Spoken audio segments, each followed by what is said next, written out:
Hello, welcome back to another episode of the Capes and Lunatics. It's me, Phil. We got a full house. Lilith is here, Justin is here, and we got another special guest. We've been getting a bunch of good interviews lately, but another legend, Mr. Gregory Wright. You may have heard him on a recent Chichester chat with DG Chichester and Marcus McLaren.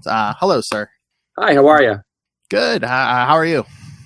Battling a cold, so my voice sounds a little funny. But other than that, I'm pretty good. I was sitting here working on a secret project while I was waiting. Ooh, nice. You're not the first person I've talked to who's been working up into the last moment when we can jump on the air. So, well, when you're freelance, you never stop working. But my day job, I work at a school, so when I get home, I have to use every second to do whatever freelance I have. I don't have nearly as much as I used to, but I don't have as much time.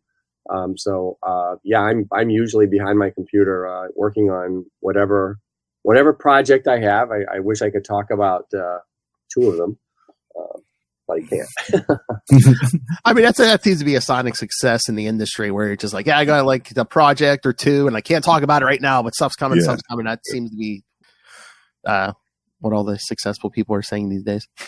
Well, what's funny is you get on a project that doesn't have a schedule yet.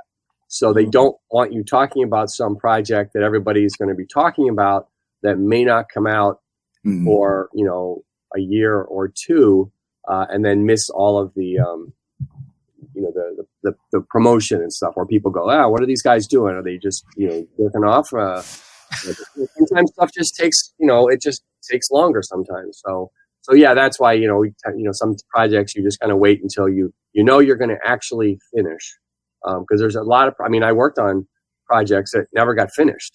And that's frustrating, and there was a lot of promotion for them. And now I'm still talking about them, 30 years later. Oh, there's stuff from that long ago that never came about. Oh yeah. There was, some of the stuff that I was editing that never got finished. Some stuff that I was writing that never got finished. Oh, yes. I should say that's how I was going to introduce you. Be like, yes, this man is a writer, a colorist, an editor, and most importantly, Dan Chichester Wrangler.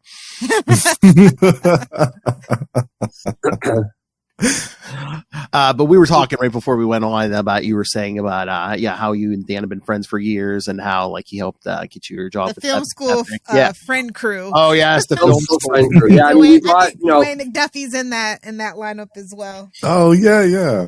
Well, what's funny is I brought another friend from film school, and he worked in the bullpen. And then there's somebody you may have heard of, a little, a kind of sort of talented guy named Dwayne McDuffie. And I brought him in as well. First I brought him in as a co-writer with me to help me sell my very first story.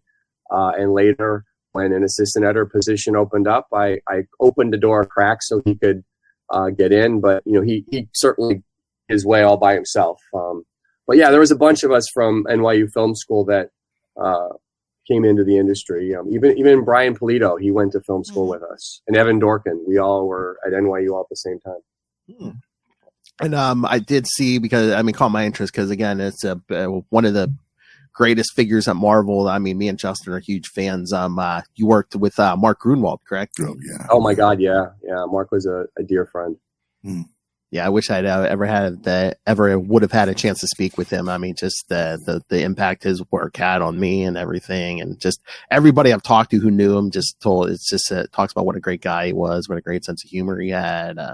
Yeah, he would have loved, all the technology today. He would have loved to have podcasts. He would have probably had his own podcast, and he loved to teach, comics and stuff. Yeah, he was a very interesting guy. There's nothing about him was ever negative. He was the heart and soul of Marvel. I was going to quit the industry 2 or 3 times, and he talked me back off the ledge. It's like, I feel I was very, lucky. There was like 3 of us that got to work with him, Mike Carlin, Howard Mackey, and myself. And you won't, the 3 of us we can't believe, we can't believe he's gone, but we just can't believe what a great, a mentor he was to us. And we all went on to be editors and, freelancers and creators. So, he did his job. Yeah, I mean, and he also seemed like such a fan, and like he knew his, like he had his Marvel knowledge, like he was like an encyclopedia, right? Well, he was the editor of the Marvel Universe Handbook, so Yeah, and the funny thing is when you work on that, you get very anal retentive about every little detail of the characters and the continuity, just as a writer and as a colorist even. And Mark would frequently call me and say, "Hey, this other writer messed this up. How about if you and I do a crossover here to fix that problem?" Or somebody had messed up Madam Hydra when I was writing Shield. So we wrote a story that we crossed over Captain America and Shield, and we fixed that little gaffe, which it was fun, because and he was very generous. Yeah, that's like the one person, like if I ever had a chance, just like, oh, hey, someone who's no longer with us, that's the one I would want to talk to is Mark. Yeah. All right, Justin, you got your Silver Sable questions ready? Yeah. Fire away. Yes. I'm a huge Silver Sable fan. I love Silver Sable in the Wild. Me too. I love Silver Sable. I hope so. And I feel like that has gone underappreciated for a long time, and I hope that gets some type of love, like an epic collection or something in the future. I wish they would put those. I wish they would collect it. I'm very proud of my run. It's great. And I was thinking too, like at the time, I think there was only one other Marvel book that was that had a main female character. That was She-Hulk, which you also wrote an issue of. And I was wondering if that was challenging at the time, like if that posed a challenge, if it was kind of freeing in another way too. Well, Marvel had these weird policies at various times based on sales, and they would say, okay, female characters don't sell, black characters don't sell. And every time we try it, they don't work. So a lot of characters just never got a shot. And it was funny because they decided, you know what, we're going to do Cage and Silver Sable at the same time. They kind of launched them both at the same time. And they, so they said, we want to do these two books. They want to take another shot at it. And I was asked to do a proposal, and I didn't get the gig. So I was like, what? I thought, okay, because my original take was much darker, and it was, more like, I was kind of basing it on, if you took James Cameron's Aliens and combined it with Die Hard, that was kind of what I was going to go for, except for it was sort of a noirish bent. So, I kind of forgot about it. And then, then we found out who did get to write it. And it was a writer named George Caragones, who was best known for writing like He-Man and the Masters of the Universe. And he later went on to be the editor-in-chief of Penthouse Comics. And when I asked the editor, I said, well, what exactly did he put in the proposal that made you want to choose him? Because he was not a very well thought of writer at all. And, it's going to be a team-up book. So, it's going to be X-Men this month and Spider-Man the next month. And, I went, oh, I see. So he was thinking Silver Sable would be a better book to be, basically like Marvel 2-in-1. I thought, all right, if that's what you want, that's definitely not where I was headed. And a couple months go by, and I'm working on everything else I'm working on. And I get this phone call from Craig Anderson, and he goes, hey, are you still interested in Silver Sable? And I said, well, yeah, why? He goes, well, we had to fire George. And I said, oh. And I said, can I ask why? Because I didn't want to jump into something that was going to be a mess. Well, he's written 20 different versions of the first issue, and all the editors hate it, and they just can't work on it. Because, when you're going to do a team-up book with all these characters, I mean, just imagine, some unknown writer trying to use the X-Men characters. The X-Office is going to be very particular. In the 90s, yeah. The Spider-Man. Yeah. I mean, it's very hard, to be fair. But apparently, he couldn't write a plot that anybody could stand. And then I was like, well, that'd be great. I'm really looking forward to working with Joe Quesada, because I knew Joe Quesada had been selected to be the artist. And I was like, he's perfect for how I want to do the book. And Craig says, oh, well, no, Joe's not on the book anymore. And I said, why? He goes, well, George drove him crazy. And I went, oh. So we gave the book to Jay Lee, and I was like, oh, that's great, because, I know Jay. Jay used to live near me. And I was like, he's another one. Well, Jay left the book too. Why did Jay leave? And he's like, same thing. I'm like, oh my God, well, who's drawing the book? And he goes, Stephen Butler. And I went, who's Stephen Butler? I just had no idea who Stephen Butler is. Mm-hmm. Well, he looks like a combination of Jim Lee and Mark Bagley. And I went, okay, that's a pretty good combination, I guess. Mm-hmm. It's not what I'm thinking, but that will look good. I said, send me his stuff. And I said, so when do you need the plot? Oh, I need it on Monday. It was Friday. And I was like, okay. And he goes, but don't worry. We've got a springboard for you. So, and I said, don't worry. And I said, okay. Cause they had just had enough of George and they just wanted to get it done. He says, okay. Mm-hmm. So we start out with a training session and then, Silver Sable's niece is being held hostage in New York City. And she says, no, I'm not going to take the job. And then she sneaks out at night and rescues her and then teams up with Spider-Man. That was the springboard.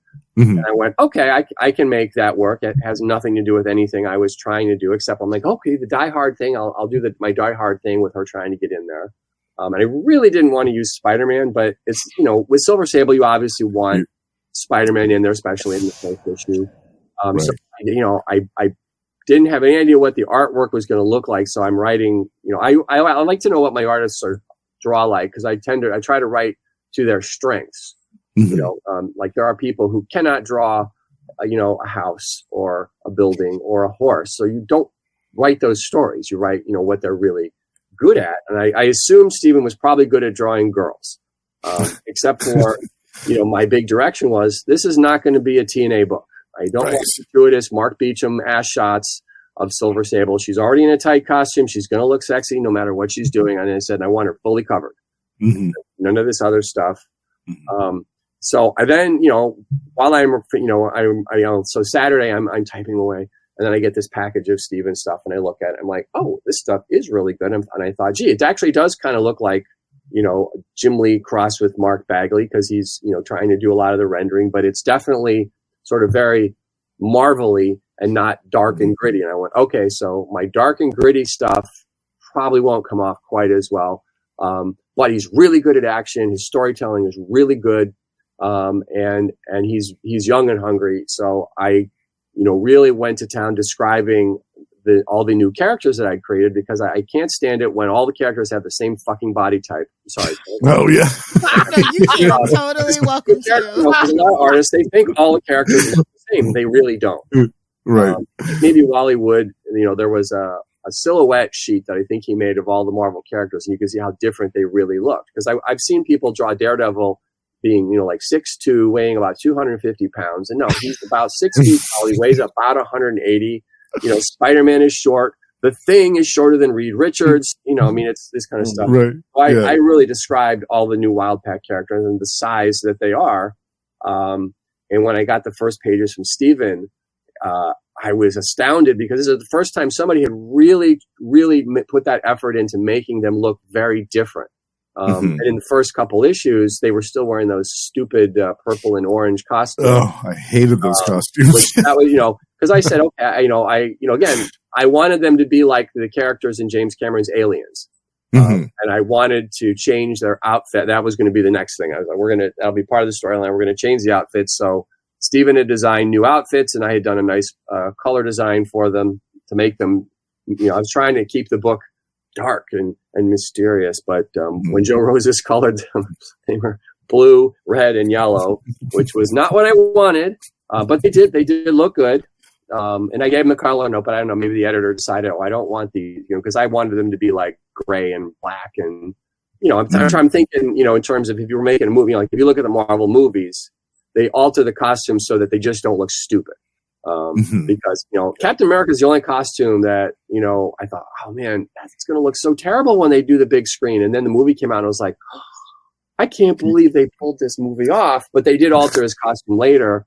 And you buy it that somebody would actually wear, that costume. It's like the Daredevil show, they would wear that costume. If they ever put Silver Sable in a movie, I would just wonder what will they do with that costume? Because, a really shiny silver costume would be really stupid for a mercenary. It'd be really easy to spot her.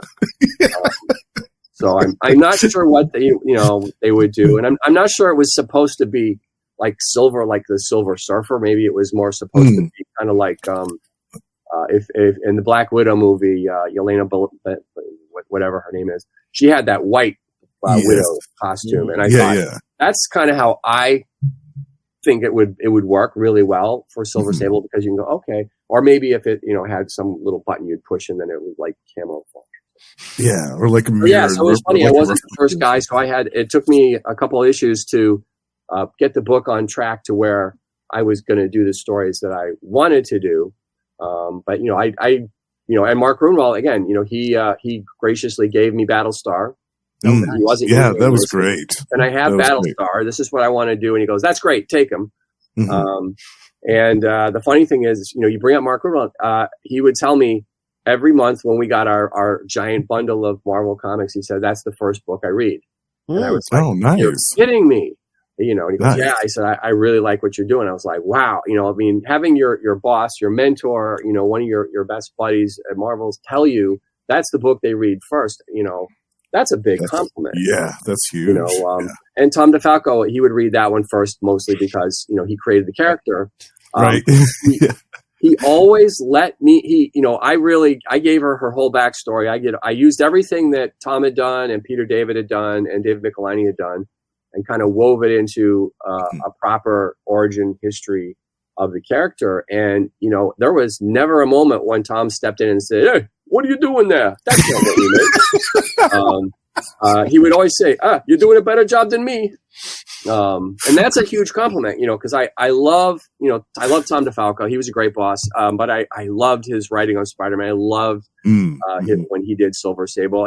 For that matter, I love what Peter David did, and I love what David Michelinie did with her. So it was a really easy character to write, because I just really liked her everywhere I saw her.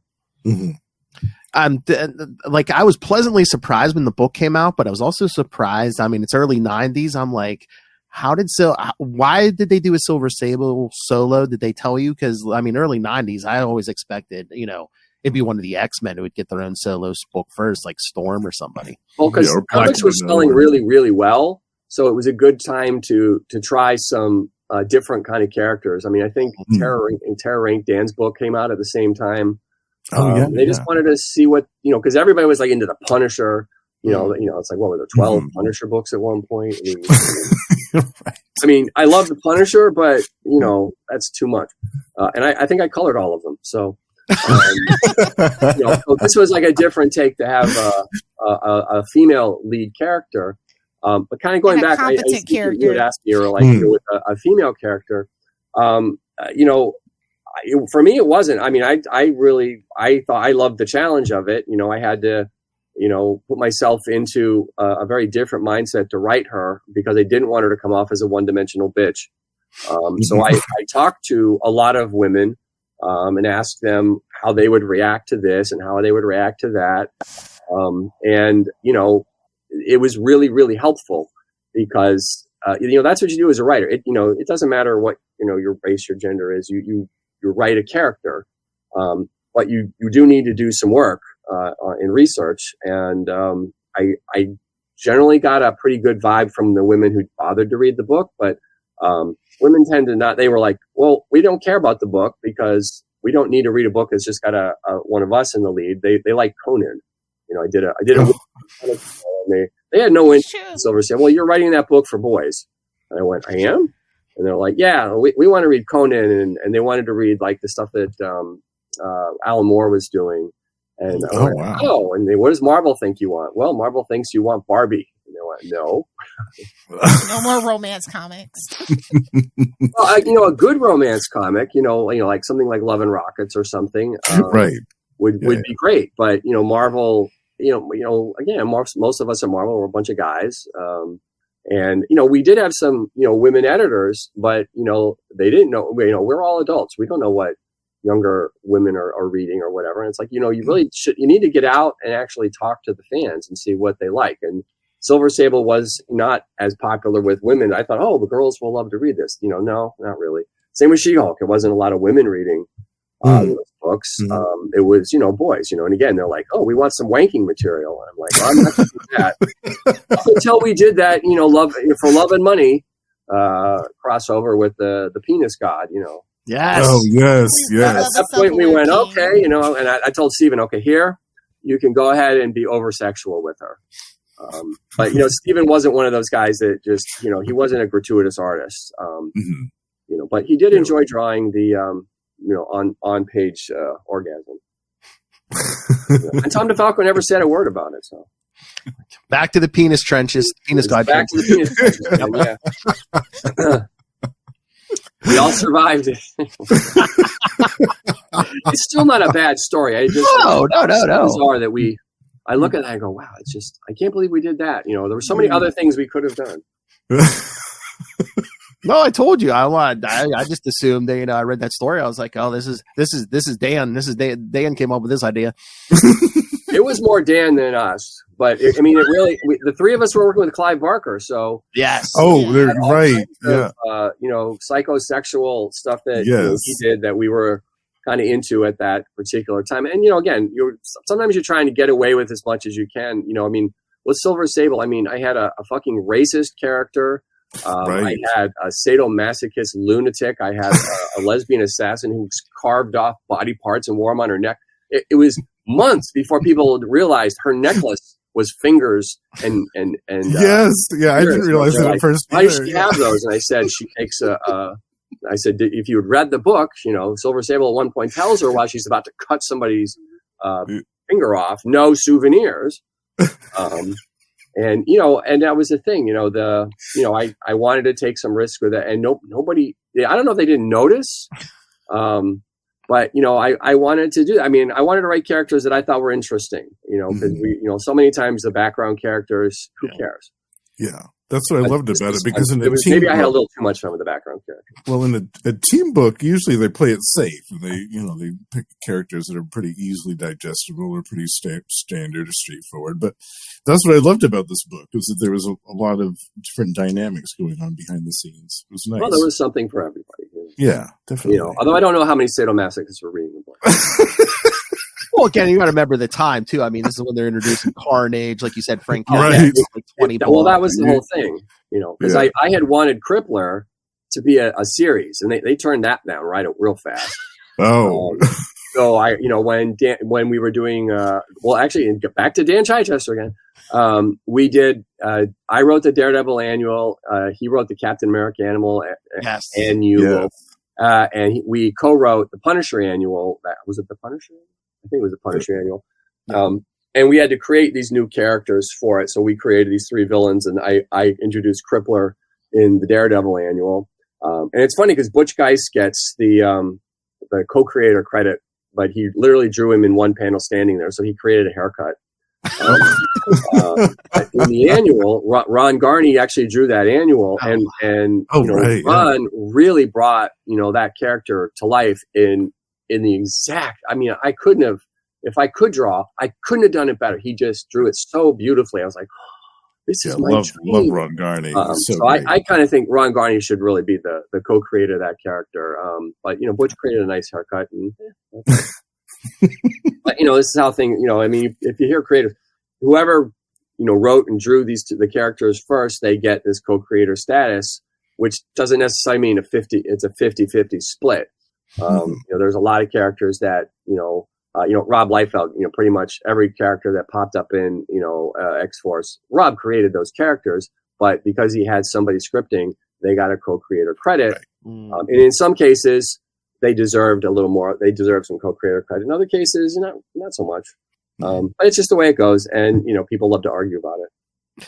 And were you more invested than some writers, like when you were writing, like in the look of the character, since you were like a color artist also? And did you have more thoughts? Because I don't know if some writers are just like, okay, here's a brief idea of what I want the character to look like. Were you more invested? Were you more in there with the? I was very, very descriptive, and it's kind of funny. I write in color, and what was annoying in Silver Sable was I wasn't coloring it for some reason. And, and I love Joe Rosas. He was a great guy, but he didn't always get my color notes. So certain things they weren't what I meant in color. And it would really only bother somebody if they meant it to be one way. Cause most of the time when I wrote stuff, I generally colored it as well, because I knew exactly it to look. And if the artist didn't bring the mood that I was looking for in the pencils and the inks, I could bring it to it with some of the color.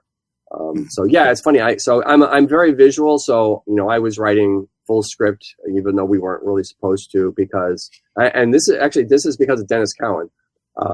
Dennis pulled me aside one day and he said, you're writing stuff that you can't fucking draw. And I'm like, what does that mean? And then he explained, because you're having them move in the panel, they can't turn their head in a panel. If you need a head turn, you have to have two panels or something. And I went, oh, and I thought, okay. And Dennis had wanted full script anyway. So when I started writing full script, I started understanding the page better and what would fit, what could be done. And once I wrote it in full script, I would kind of do my own little sketches of the page to see, little terrible things. But if, when an artist says you can't do that, oh yes, I can prove that you can do it. But I never really had an artist come back at me. I always said, if you can do a better job than I did, please go for it, which most of them did, which was good. Stephen, kind of stuck with, what I wrote. Mm-hmm. And it might have been better if he drifted off, because he really was very talented. And he put so much detail on the page, Oh, yeah. I almost go, geez, maybe he's more like George Perez crossed with Jim Lee, because, he really, any little detail I put in the plot, it was there. And I hated, because I love to write way more dialogue than was probably necessary. But I hated to cover anything he drew up. Oh, the first thing that pops into my mind is he did the 2-issue the Infinity War crossover, yes. just like the more evilly Doom. with all the spikes on the armor and everything. Yeah. Just the detail into that. You're just like crossovers, because there's stuff that you're told we need to do this, and that means you have to think of a story for that. That wasn't part of what I was trying to do.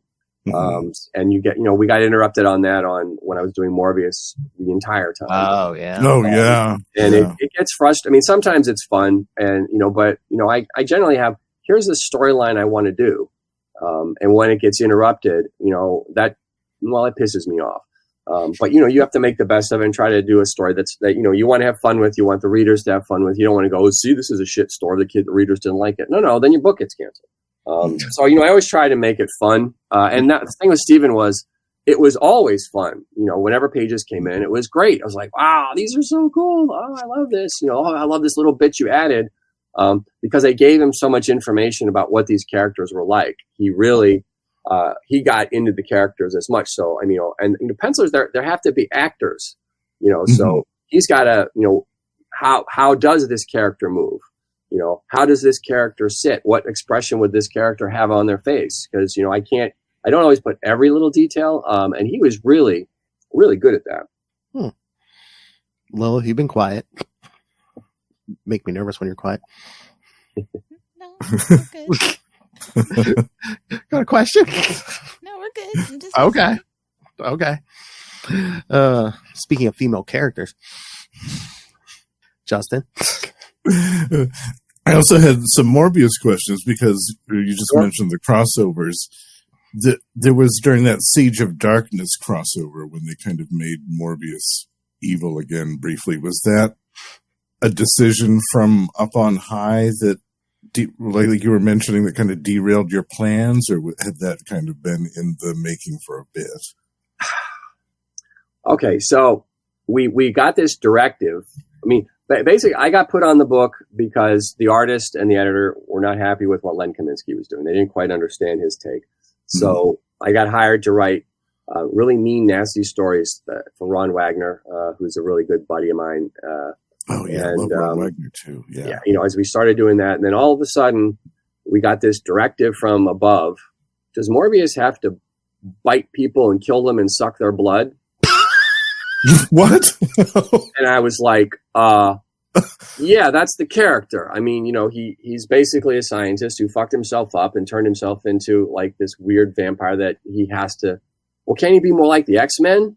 What the hell does that mean? No. So, we were trying to find stuff to do with him that was a little more superhero-y, but I really wanted to, I was like, you know what, I'm going to just do as much nasty stuff as I can. So I did that, and I thought it was kind of fun for me. But yeah, I mean, the crossovers, it's just, there wasn't a single issue of Morbius that I wrote that was what I told Bobby Chase I was going to write. So all the plans that Bobby and I had with the character are maybe in an issue or two. And the rest of it was crossovers, and we have to do this, and people up from above are interfering. And, I mean, what do you mean? Can you not bite people and suck, or it was like when I was editing RoboCop and Orion Pictures, whoever was there, the people that were in charge of licensing, it would say, does RoboCop have to shoot people? Can't he have a kid sidekick and a dog? I'm like, no, it's not the dog. This is the Punisher audience. Well, we don't like it when he has that, because he had that spike that would come out in the movie. Oh, yeah. We don't like when he has the spike. And I said, well, I can have him not spike somebody with it. Well, we don't even want to see it. And I was like, oh, wow. I hired Alan Grant to write RoboCop. And I was like, and poor Alan, I kept having to say, we can't do this. We can't do that. And I had to have this conversation with the licensors, and they would change licensors like every month. So every month I would have to have the same stupid fucking conversation with people who clearly had never seen RoboCop. And at the time, there was only that first RoboCop movie, which was extremely R-rated. Oh, right. Yeah. So, poor Alan, I felt so bad, but, he stuck it out with me until, I left staff and the book went to Bobby Chase, but I had gotten him and, John Wagner and Cam Kennedy, a Punisher book, which was the Blood on the Moors graphic novel that, we worked on until I left staff, and then I got no credit on that. But they were happy to do that. So with the RoboCop thing, so they just wanted the likeness, right? They don't care if it's like similar to the movie, it's like the character. We were trying to basically do a continuation of the movie. And after it went to Bobby Chase, the licensors gave up, and Simon Furman came on as a writer, and he was kind of able to do what he wanted. But it didn't really feel like RoboCop to me until it went over to Dark Horse. Somehow they had figured out how to deal with the licensors. But that's a problem when you're doing a licensed book. You're kind of they can say no to all kinds of stuff that makes no sense whatsoever. Because I used to do custom comics with Bob Budiansky, and they would make us. We would do them like Captain America and the Asthma Monster, and we'd get the comic done, and you're trying to like get it right in the health issue stuff, because that's the point. And they come in at the last minute. Well, we need all this other stuff added. And I'm like, that would have been nice to know when the book was being drawn, because there's no room for all of this stuff. So I would have to go back in and figure out how to rearrange stuff to get that stuff back in, because they were paying us to do the comic. So some of it was fun. Although I got thrown out of the room on the child abuse comic. Oh, wow. Well, they were going on and on. There were these two women, and I said, well, what about, spanking? We don't want to deal with spanking. And I'm like, you're out of your fucking gourd. And I said, there's a difference between a kid getting a little, spanking on the butt and being abused. I said, if you're trying to teach kids about child abuse, they need to know the difference. Yeah. And they were like, and I lost my shit. And Bob Budiansky said, I think it's time for you to walk out of the room. And I don't think we actually wound up doing that. I said, I'm not going to do this comic. And I said, we're not going to, I take child abuse very seriously. But I don't want to teach children to think something is child abuse that is not child abuse. It's like, I work at a school and the kids think that everything is bullying. No, you're not being bullied. You're being teased, by somebody that you just teased. I said, that's not bullying, so it's, I take it seriously. So, that was fun, but I got escorted. Oh, man. All right. I have a coloring question. And again, this is going to be on a story that's these two are on opposite ends of the spectrum on. I do see that you did the coloring for 0 Hour over at DC. Oh, yeah. So is that like a pain in the ass just because it's like it's such a big thing because anyone in the DC universe can pop into this thing? So just like coloring, you got to keep track at, the color palettes of everybody and are the notes there just just like a Bible just because there's so many characters in there? Or? It was a giant pain in the ass, and I can't believe I said yes to it. But Dan Jurgens was doing it, and Jerry Ordway was going to ink it. I said I can't Dan's a great guy. I love working with Dan. Yeah. And they asked for me, and I said, I guess I should do this. And the thing is, thanks to Marvel Universe, I knew all the Marvel characters. Mm-hmm. Wait, no, that's Marvel DC. I was used to knowing all these characters. So DC was, I think Mike McAvenny was he was the assistant editor. He went way out of his way. He sent me all the color reference on all the characters. So I did. I had to learn to color every single character, and I knew that DC was going to want the characters colored correctly at least once. That back then you needed to color the characters correctly at least once before I would do my normal thing of coloring them. That's something I felt like coloring them because the light was different.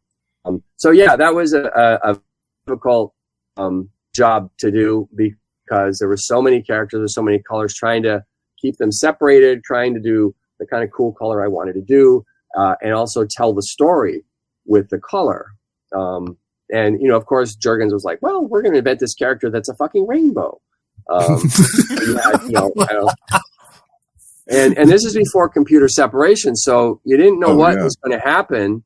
Well, there was computer steps, but we weren't doing them ourselves. So you really didn't know, what was going to happen next. But Dan and Jerry's art was so strong, you couldn't hurt the black and white.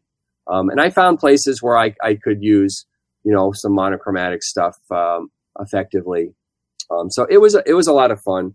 And that's probably why I wound up doing Marvel versus DC. And, I did a lot of these big crossovers, and a lot of it is they knew they could trust me to get it right without a headache. And I thank Mike Carlin for that. And that was just the thing I could do. You got to get, you've got to get people that can do all that. And apparently I was the sucker. I mean, the guy that could do it. But it was actually fun. Is there any hope for any future Marvel DC things, or is it just the two corporate entities are just going to block that? I mean, just legal rights? No idea. That's a great question. If you ever get my buddy Tom Brevoort on. Oh, okay. Yeah, he'd be able to answer. If you haven't looked at his blog, his Man with the Hat blog, it's insane. All his blog, he got 2 or 3 pages, but he really answers a lot of fan questions, and it's great stuff. He actually did a series on the Deathlock Chronicles, in which I kept chiming in, and he went issue by issue of all the stuff that happened that just destroyed us. Between artists being late, artists leaving, this artist being not being good, Dwayne and I not being necessarily on the same page, Tom being a brand new editor that didn't, know when to put his foot on our neck and say, stop doing that. So it was fun. So I would chime in back and forth, on it, and it's really fun, but that he'd be a really good interview for you. Yeah. He's a lot of fun. And he was my intern, which is even funnier. Oh, yeah. Nice. Yeah. So he started as my intern, wound up as my boss. But he was a great boss. And then, you did do a Daredevil arc kind of in the middle of Dan's run. So, yeah. Were you getting notes from Dan, or were you just doing your own thing? Or no, the funny thing is, I was writing the Daredevil annuals. Yes. I'd written a couple backup stories in an annual like Jerry Conway wrote. And everybody said, we really don't like what Jerry did, but these backup stories that Gregory Wright wrote are fantastic. And that was really the beginning of me getting writing work. And Ralph said, you know what? Would you want to do these annuals every year? And I went, yeah, that'd be great. Because Daredevil is one of my very favorite characters. My favorite character is Nick Fury, followed very closely by, Daredevil. And I was like, oh, this is a dream come true. So I was writing these annuals. Mm-hmm. And I loved, what Ann Nocenti was doing on the book at the time. And then I found out she was leaving the book. So I immediately went, oh, I've got an in to maybe get to write my dream character. So I sent in a really great proposal. I was really happy with it. And then I get a call from the editor, Ralph, and he goes, well, I said, your proposal is fantastic. I really like it. But I chose Dan's. And I went, what? I didn't know Dan had any interest in it. Mm-hmm. And they sent me Dan's proposal, and, that fucker wrote a much better proposal than I did. But yeah, his was much better. And, and I said to Ralph, I said, you chose the right guy. I said, they were similar, but his was just much better. So when he and Scott McDaniel were doing the Elektra series, they wanted to focus on that fully. So he wanted to take a few issues of Daredevil off. And he said, hey, well, maybe Greg can write, 5 issues and do an arc. And I was thrilled. I was like, yeah, sure, I'll do that. So the only notes I really got was where Dan was leaving Daredevil at the moment and where he wanted to pick it up. And we had talked about what his future plans with the Kingpin were, because I wanted to, I did include the Kingpin in a bit. And that was pretty much it. Other than that, I wrote a story that I'd had in my head that would have been in my Daredevil arcs if I had actually gotten the book to write. So that was a real treat to be able to work on that book. And I was really thrilled that Tom Grinberg got to do the art because I've always liked working with Tom. He actually did some issues of Silver Sable with me as well. Mm-hmm. And he also did this book called The Squeege with me, which you've probably never heard of. It's a little indie book about this suicidal guy in Cleveland who finds a magic squeegee and turns into this superhero called the Squeege. Cincinnati, not Cleveland, Cincinnati. And the guy that wrote it was he wrote it as a screenplay. And he thought if we do a comic, maybe I can get people attracted to it. And I said, I would love to do that for you. So he gave me his screenplay, and he didn't realize that it was a funny idea, And I said, people would laugh at a guy standing there with a squeegee. I'm the Squeege. So I kind of wrote it with that in mind, and Tom Grinberg drew it, and it came out. It's on. You can get a copy of it from Amazon. It came out mostly as a graphic novel, I guess. Because we could never get real funding for it. So the poor guy that wrote the screenplay, that's David Lieto, who's unfortunately has passed away.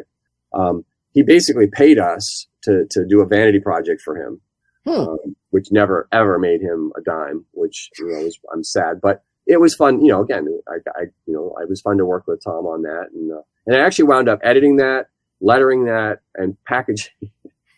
So. It was a lot of extra work, and I was like, wow, now I know why you hire a real letterer, because I did it digitally. So I had fonts, I figured I can do this. I had Richard Starking's little comic craft book to tell you how to do it. And, it's readable, but I look at it and I just cringe. I said, as an editor, I would never have hired me to letter this based on this. But I did learn just how valuable letterers are. I mean, I already knew they were valuable, but I was like, oh my God, this is so much more work than anything.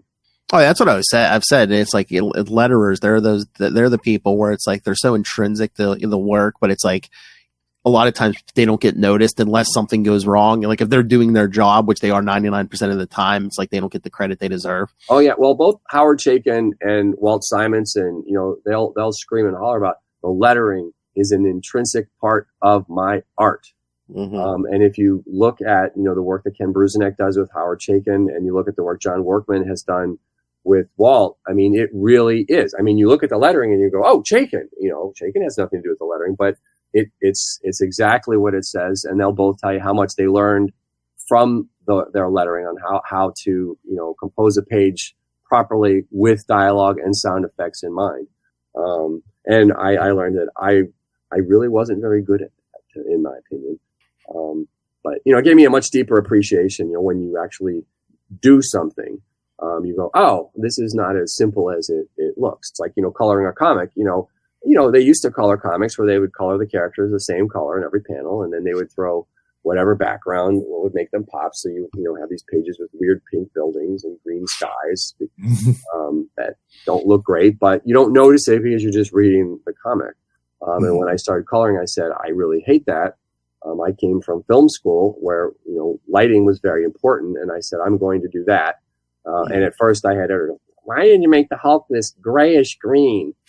Because he's in shadow right now. But that's not his color. I went, it is when he's in shadow. But very quickly, these things I was doing, the actual artists would come in and say, I love that. That's so cool. This is how I meant it to look. And suddenly the editor's like, oh, okay. And then the fans noticed and they really liked it. But again, some of what I was doing, Steve Oliff was already doing that. He was doing that on Akira. And Richmond Lewis was doing it on David Mazzucchelli's Daredevil. I was just kind of using what my knowledge was. And I got, after I had a chat with Klaus Janson, I got even more bold. So I would do a whole page in just blue. And, again, the artists really liked it. As long as the artists were happy, I was happy. I'm trying to tell a story. I'm trying to create a mood. And if I was successful at that with the artist, I really didn't care what the editors had to say. And very quickly, they never said anything to me because they figured I would also bark at them. When I had Tom Palmer and Klaus Janson in my corner, what are you going to say? Mm-hmm. I got these two guys saying, no, this is good. Sorry. Like, you don't know more than the two of them. And they both taught me a tremendous amount about color. So, oh, wow. I literally am the luckiest man in comics. I had nothing but the greatest mentors every which way you look, starting out, with Archie Goodwin and Joe Duffy and Margaret Clark at Epic, working for Mark Grunwald, having Tom DeFalco, then having Tom Palmer, Kevin Nolan, Klaus Janson, just everybody that, is the man, or, so to speak, really happy to teach me whatever. I mean, you had to have had the talent. I told you, it seemed like every other comic I opened in the 90s, it was either Gregory Wright, writing, coloring, or editing it. Yeah, I was very busy. But I think a lot of it was, because I was taking some risks. And if you looked at a lot of the other comics, they really weren't. But, when Joe Rosas arrived, he was the first one that started doing a lot more little rendering on the characters. He had actually worked at a separation house, and this is before the computers, but he knew what he could get away with. So he and Brad Venkata really started doing a lot more modeling and extra lighting on the faces and on the characters, and it was coming out good because they knew what would work, with what was possible. And people like Jim Lee and Rob Liefeld, they just ate that up. They loved that, so they started getting a lot of extra work. So Joe Rosas he wound up being the big guy on the X-Men books, whereas I was more relegated to the darker stuff, Morbius and Ghost Rider and the Punisher and Punisher Warzone and Todd McFarlane's Spider-Man, which we did some creepy dark stuff on that. And I prefer doing the creepy dark stuff, and I loved coloring Daredevil when Rick Leonardi and J.R. Jr. were on there. Yeah. Whenever I got a chance to work on that, I just jumped at it. I would dump whatever else I was doing to do that. And when Romita Jr. and Frank Miller did that, their Man Without Fear series, I desperately tried to get that gig. But Christy Scheel, who was another mentor, and again, she's phenomenal. She'd already sewn that up, and she's like, she goes, "You just keep your grimy paws off that. This one's mine. I'm not going to step in issue. You're not going to get any of it. This one's mine." I went, okay. John's stuff was really that much fun to color. And Christy is actually a fine art painter, believe it or not. So, I really admired her color palette, even with the simple colors, because it looked different, and that's because, she's a real painter. But yeah, her work was great. So, there's a lot of my work that I kind of stole from her initially until I started, really using more color in a more dramatic way than I was stealing from Klaus Jans. I stole from a lot of people to create my own style. I mean, it seems like everybody's pretty much inspired by everybody since, the dawn of time. Yeah, I mean, that's just how it works. Some people are just copying directly. Because I've seen colorists basically, you're taking my color palette and you're doing what I do, and that's fine. Because this is what's popular, so you want to do that. But you see a whole bunch of artists, you can't tell the difference between any of them. You remember when Rob was really big, the amount of Rob Liefeld clones was frightening, and they weren't getting it right. And then there was the Jim Lee clones, and then there was a couple Todd McFarlane clones that were really bad. They really didn't understand Todd. And then there was a lot of John Buscema clones, the Jack Kirby clones. True. The sort of Marvel house style clone, DC. You had a bunch of Neil Adams clones. And a lot of them start that way, and then they finally find themselves, which is really cool. It's like, I don't know if you're familiar with Dan Panosian, but he started out kind of as an imagey guy, doing that image style.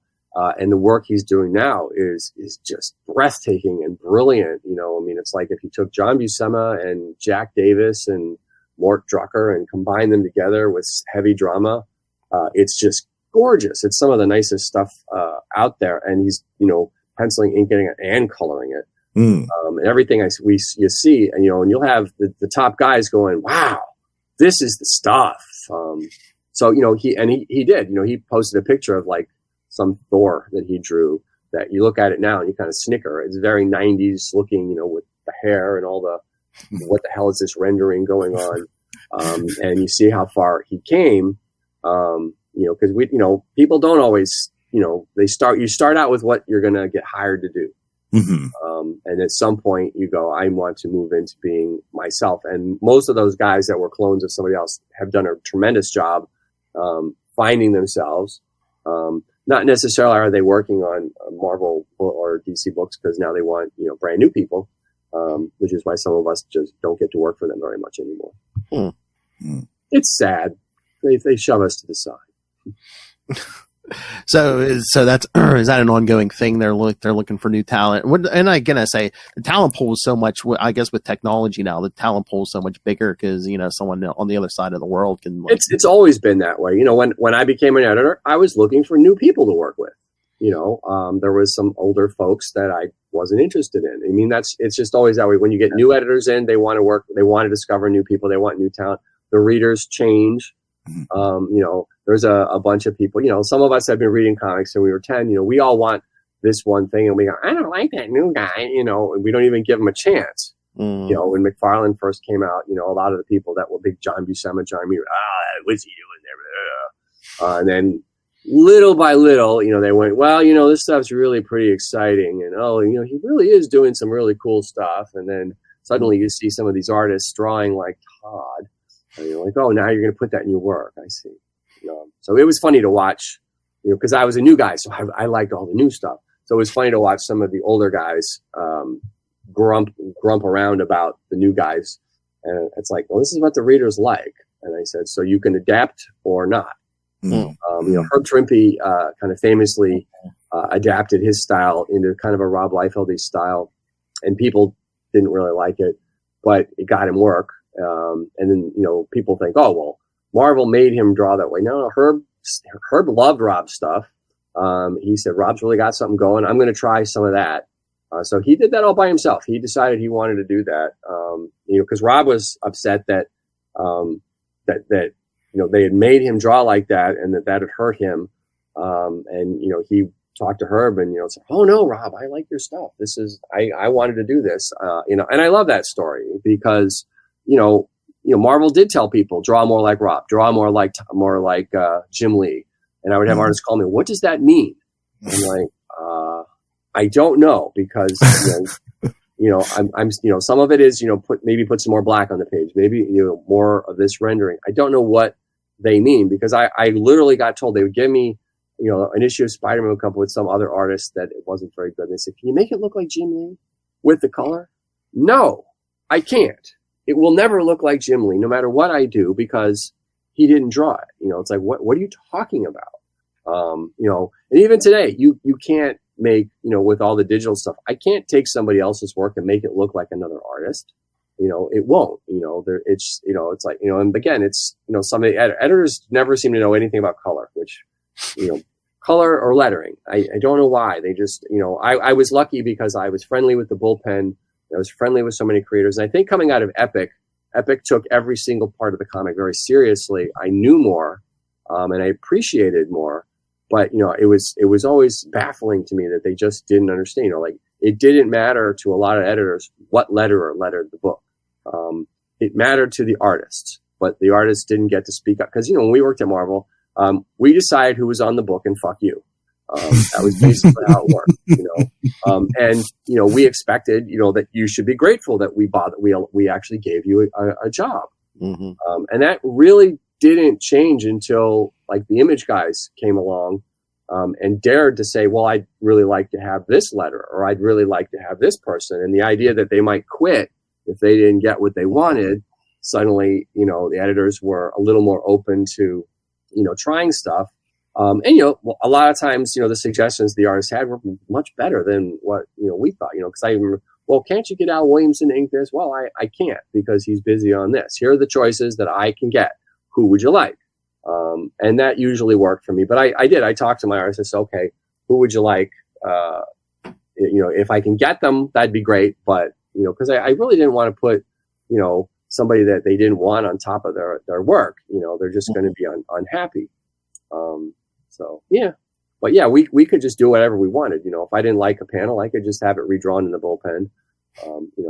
There are famous pages out there that I took a black magic marker and blacked in stuff. Mark Beecham would draw stuff that needed to be blacked in. There were some penises that showed up that weren't supposed to. I had to those up. The thing was, that was just, we're allowed to do that. Now, artists would kill you if you did that. But if you're working for a company, the artwork that gets published is not yours. Yeah. The physical artwork is, but it's really not. And that's one of the nice things about, working with a lot of the independents. They're doing what they want. And some of that means they don't have an editor that they sorely need, because, their writing isn't very good. But a lot of it is they're able to do the stuff the way they want it. They can prove this is the way I think it should be. And it's very satisfying to everybody that I've ever worked with. They've been very satisfied with what they were doing. And that's a good feeling, because then I'm more happy when I'm working on it, because I'm not sitting there going, oh God, I got to color this stupid thing. But I don't make as much money. All right. So does anyone else have any final questions for Greg? So we should let him go. I had a brief question about another Silver Sable question about the Intruders. The group that you introduced in there. Were there ever any plans for like a spin-off with them? Yeah. Oh, nice. Okay. Yeah. The plan was to spin them off into their own book. Okay. And it even got announced somewhere. But then the powers that be said, oh, well, this book isn't really selling the numbers that we'd like, which was like in the low 40s at that time, which they would kill to have books selling in the low 40s today. It wasn't losing money, but there was this attitude where they didn't want their creators working on low-selling books. They wanted to take us off of that and put us on something that had a number one on it, because that was they said, just create whatever you want with a number one. And I was like, but I want to do the Intruders. And I'm like, well, but that's connected to this book that's not selling, so we don't want to do. But yeah, that was going to be a book, and I was all hyped up to do that. And then they canceled Silver Sable, which also meant the Intruders was canceled. And yeah, okay, that was disappointing. That would have been a fun. Yeah, I was. I wanted to see more of those guys. I really like. Oh, that's cool. Yeah. I did a podcast where we did a whole podcast on the character Lightbright. Nice. Yeah. Which I thought was hilarious. I was like, wow. What did you think? And I said, I needed a group. And I said, she was like a throwaway character I thought up. And Stephen Butler just drew a great costume. Yeah. And I went, cool. Oh, let's use her a little bit more. Let's give her some character because the costume was so good. I mean, that's what happens sometimes. You sometimes do, like I think you had asked, about, do you always really think about how everything's supposed to look? And this was one of those cases. I just needed a group, and I sort of came up with a bunch of silly stuff. And Stephen Butler did an amazing job drawing them. So it's like, I'm going to have to actually put some thought into these characters now. They're no longer just, background characters. So yeah, that was just so funny that happened. And the Spider-Man editor hated that we had control of Sandman. He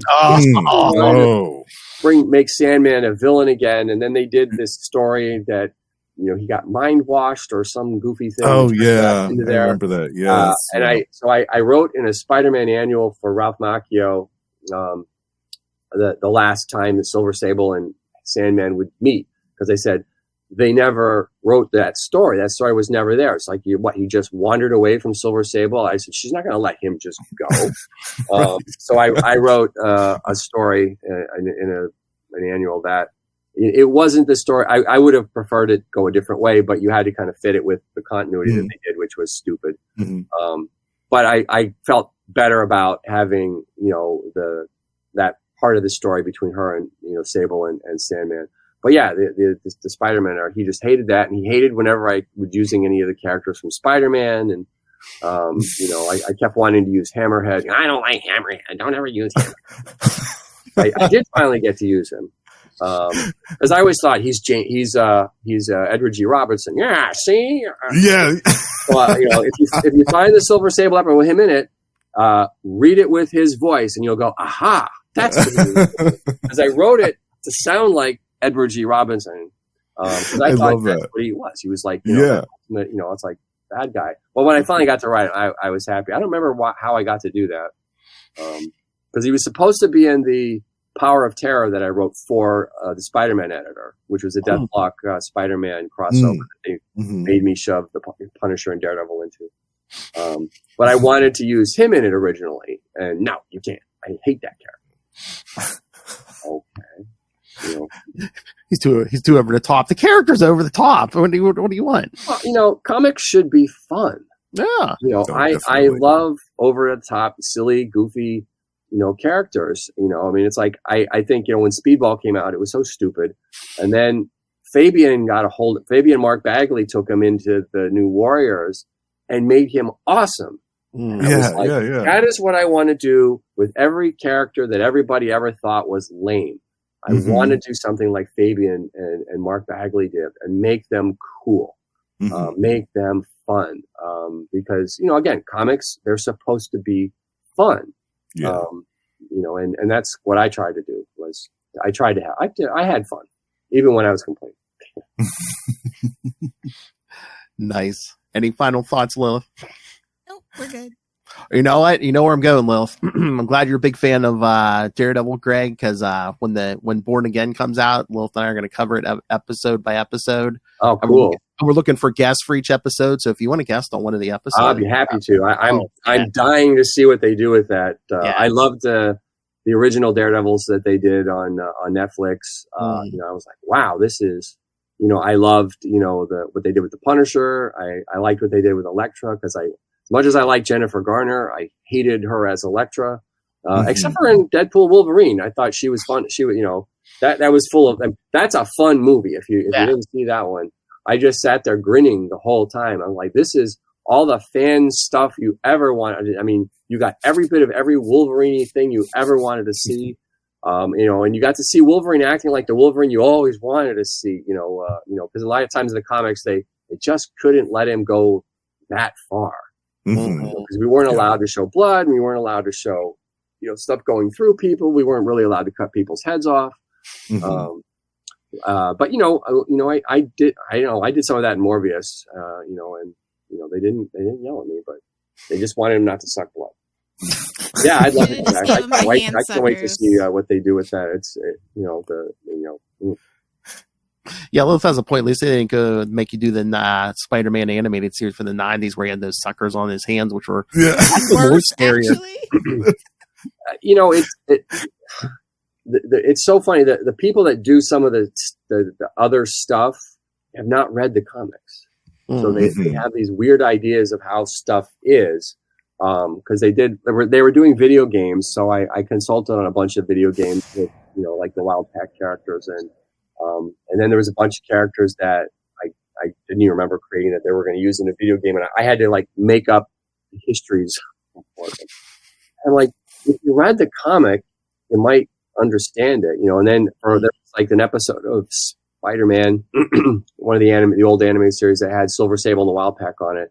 And I spent hours going over all this stuff, and then the Wild Pack showed up for like 2 seconds, and none of their personalities were in there. I was like, "Oh, that's too bad." Yeah. You know, I mean, it was fun to see them there, but they didn't really care. Yeah, the Silver Sable movie they were going to do was interesting because when I saw they were going to use my racist character, I was like, "Why him?" They'd created a different version of my lesbian assassin character. Oh, okay. That's who they were going to use. It's like, really? Huh. But that movie never got made, but I would still love to see a Silver. There's so many amazing actresses that could do such a great job with that character these days. You know, I don't even know how you would pick one, you know, because I'm amazed at all these, you know, the Black Widow was, amazing stuff. There's all these like female action movies happening now that, you know, they're just amazing, you know, and I watched, I've been watching Banshee. I don't know if you've ever seen that. It was TV show, and they've got this woman playing a Russian woman who was a spy or something, and they have her fighting, and oh my God, she's just so vicious. And I'm like, oh, this is, you didn't used to see that kind of stuff, so they could do a great Silver Sable movie now. But we'll see if we ever see. Probably not, since Sony still has the Spider-Man thing, and they've done it. I haven't seen Craven. Have you guys seen Craven? Not yet. Yeah, I saw it. I've been waiting for it to come to streaming. Yeah, I wasn't. That's what I wait for, so much stuff to come to streaming, and yeah, it was a bit of a mess. I go, oh well, I only wasted a couple hours and not, money. Exactly. Yeah. Right. Yeah. Yeah, because Sony made the wise decision not to do the Silver Sable and Black Cat movie and do Madam Web instead. That was just so terrible, and it wasn't. The actresses that were in it were good. No, but it's just the movie was so terrible. Like, wow, did they not realize how bad this was? I'm like, you waited to the last second to get them all dressed up, and I was like, yeah, that was terrible. I figured it couldn't be as bad as everybody said, but yes, it was. Like Morbius was terrible. I was like, what were you thinking? And it's not because I wrote the character. I'm just like, this is a bad movie, and I love Jared Leto, or however you pronounce his name. So I thought, oh, maybe he'll be cool. No. Nope. But they can't all be winners, Yeah. I'm actually very excited for the new Captain America movie. Oh yes, next weekend. Yes. I love Anthony Mackie. I think he's I actually really love the Falcon and the Winter Soldier series. I thought it was just, there was so much stuff that they really went for. So I'm really looking forward to that. And, Harrison Ford as the Hulk just cracks me up. Or as the Red Hulk, But I'm wondering if they're going to, Harrison Ford is the best, hand actor in the business. If you ever watch his movie, his hands are great, the way he does stuff with them. So I'm hoping that the Hulk will have lots of cool hand acting. Yeah, I hope so too. But yeah, I'm looking forward to that. That's the superhero movie I'm really looking. That and Thunderbolts looks like a lot of fun. That looks like it's a smart assy movie that it's like, oh, I probably would have written something like that. I love these characters that are they good guys? Are they bad guys? Are they going to do something terrible? That's, to me, that's what's fun is, when you're not quite sure. That was half the Wild Pack.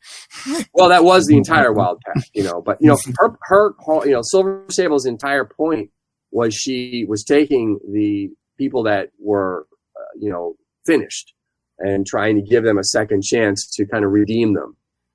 Which is my thinking, which is why, it's like, why would you choose Sandman? I was like, oh, she redeemed him.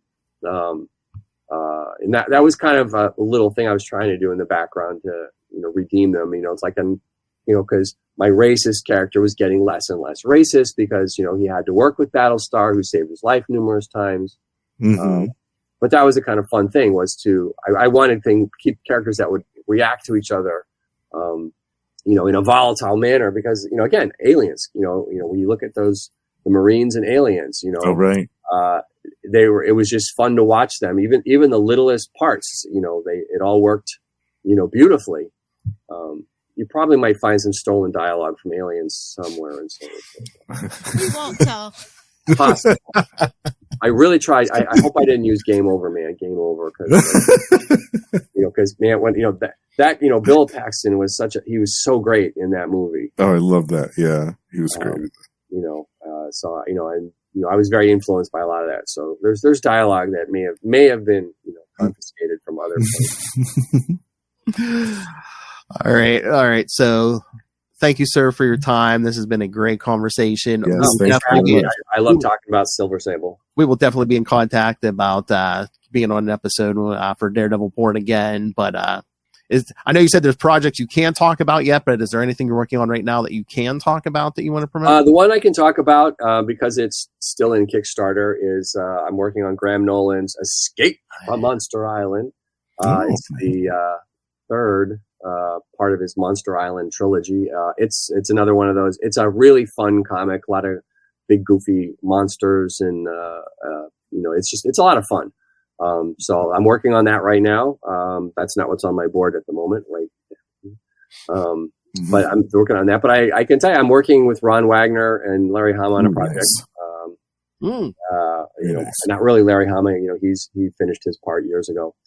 So Ron and I are finishing up this project, which is great to get to work with Ron again, because he's one of the really greats that I don't think a lot of people know his work. He was on Morbius, but he also did Ghost Rider. He did some Punisher. He did some Daredevil. He did this great thing called Nth Man that I don't know if anybody's ever seen. He did a little bit of Batman stuff. Yeah, I think so. Yeah. But he's amazing, and I'm super proud of this project that he and I are working on. So when it comes out, I'll be just thrilled to see it in print. I'm just thrilled to death with it. Nice. Is there any social media or anything else you want to promote? I'm still hanging out on Facebook. That's the best place to find me generally. But I am over on Blue Sky. On Instagram, I'm there, but I only post pictures of food most of the time on maybe things I've 3D printed. But Facebook currently, 3D. It's that's where I've got my connections with everybody. I'm in a lot of the fan groups on there, so it's easy to find me. I am on X, but I rarely ever go on there because it's like a cesspool to me. Yeah. So I'm pretty good. I mean, I'm very easy to find and reach. And on Facebook, I've been writing essays on my time in comics that are sort of humorous in a way, but are fairly biting. That which it was funny. I was actually inspired by all these so-called historians and fans who think they know how things actually work. And I was like, no, if you haven't actually worked in a comic book, you don't know how it works. And here's everything you're wrong about. And it, really it entertained a lot of people. And I was like, oh, maybe I'll write a few more things on, it's like, here's how lettering actually works. You think this book sucks? Let's go into why maybe this book sucks. The writer sucked. Does he, or did the editor fuck it up? Or did somebody above the editor fuck it up? You'll find all kinds of stories where people above the editor said, nope, you got to do, that you can't do this in the story. You have to change this, and then you got to change it, or people quit because their story was interfered with. I mean, it's really pretty complicated. It's very rare that, it's straightforward why something didn't work out, because nobody tries to make a crappy comic. Well, that's not true. There was at least one or two editors I know that sabotaged comics to make them suck so they get canceled. Yeah. Oh, wow. Yeah. But it's so rare. I mean, everybody wants to put out a good comic. Marvel wants to put out a good comic and be like, Marvel's just trying to ruin this. No, yeah, that's what Marvel's doing. Oh, you know what? Maybe if we ruin our characters, that'll make us money. No. Everybody's trying really hard to make a great book, and sometimes it just doesn't work out. You never know what the fans are going to like. Who there's stuff. I thought people would love the Fool Killer book that Steve Gerber did. What? It's a phenomenally written comic, but it just didn't catch. I love coloring that because I love reading it. All right, everyone. Great, Gregory writes. Thank you, sir. And I love before you're just like, yeah, I'm feeling a little under weather, and meanwhile, look how long you've gone, sir. I felt a lot better. So I also I love the sound of my own voice. So that no wonder you're friends with Dan. He's got a much better voice than I do, though. I love the sound of his voice. It's because he always brings out the good mic for us. All right, everyone. The great Gregory Wright. Thank you, sir. Thank you very much. Pleasure. Have me back anytime. Oh, we will for Daredevil. Trust me.